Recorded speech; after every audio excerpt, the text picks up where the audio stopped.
My name is position. Jonathan Covey, Policy Director for Texas Values. I'm testifying in favor of SB 619. We're grateful to Senator Sparks for bringing this bill and how it respects the moral and ethical religious beliefs of physicians and other healthcare providers in a manner that also balances the interests of patients.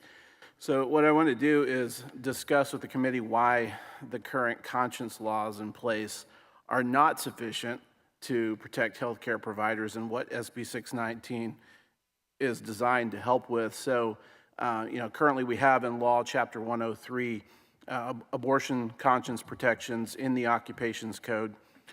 This only lays out the statutory right to object to abortion procedures, not any other type of procedure that might cause a healthcare provider to decline services based on reasons of conscience.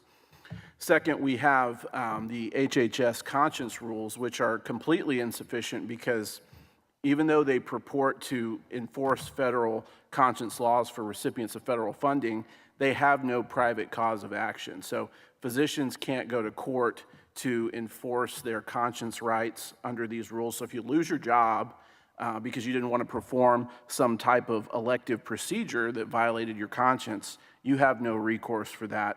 And Section 161.757 on page 6 in this bill allows an injured provider to bring a civil action against a violator for injunctive relief or damages, and we think that's very important.